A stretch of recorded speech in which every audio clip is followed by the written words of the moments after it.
there is a federal lawsuit now that's been filed against the city of Tempe by a number of individuals who have worked with different nonprofits to try to provide meals for the homeless in a number of parks around Tempe. Moore Park is kind of the one that's drawing the most attention.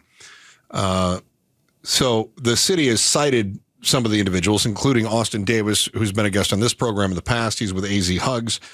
They went so far as to monitor him, to ban him from parks. They gave him 34 citations. They put him in jail for feeding the homeless. Mm-hmm. And they said, oh, no, it was for trespassing. Okay. I don't believe it. We just heard from Jane Parker from Hope, Arizona, who has got one of the most beautiful souls of anyone I've ever met. And she said she believes it's someone's God-blessed right to have food. And she wants to make sure that everyone who needs it has it. And she just shared with me as I helped her out of the building here, she just shared with me that there was a very large man that came to her with tears in his eyes one day and said, you have no idea how much this means. And I have that feeling that an awful lot of people who are in a situation of being unhoused, that act of kindness at the right time could be everything. Everything.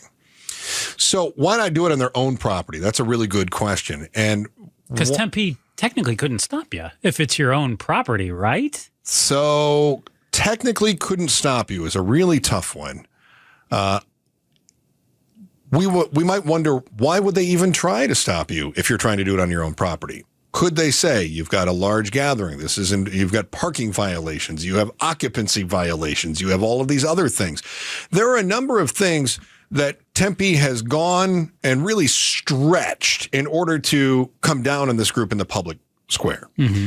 One of the things that the Instagram commenter said, and we appreciate the comments, by the way, is that it doesn't seem like Tempe has a problem with them feeding the homeless. I'm going to tell you from my perspective, it does seem like Tempe has a problem with them feeding the homeless. Otherwise, Tempe would just let it go, and they wouldn't be allegedly watching these groups in unmarked vehicles feed the homeless. They set up one of those portable eye-in-the-sky cameras to make sure that people were not feeding the homeless in the parks. Mm-hmm.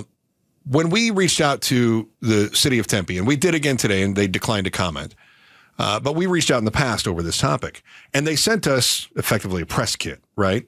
Yeah, there were some pictures in there, and there was some description as well, and it was pictures at a park.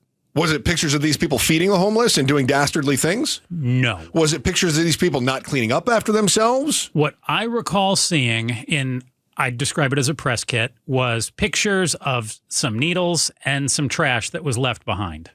Or that was in a park. That was in a park. Yes. Was it from one of these events? They said, well, no, we don't know that for sure. Okay. So you sent us a dirty park, your dirty park. You sent us needles that are in your dirty park, and people who are actually cleaning up your dirty park and helping feed the homeless, you're trying to shut them down. Yeah, the people from these organizations, whether it be AZ Hugs, New Deal Meal, Hope Arizona, they all say that when they have events, they make sure to stay afterwards and clean up the park to leave it cleaner than it was before the event. Craziest thing, they actually show us pictures of them cleaning up trash. So I'm going to tell you that while I appreciate you giving the city of Tempe the benefit of the doubt and saying that they don't have a problem with you feeding homeless, they just have a problem with you feeding homeless in their parks. Thanks for watching The Chris and Joe Show. Click to see more from Chris and Joe and tap the button in the middle to subscribe to KTAR News.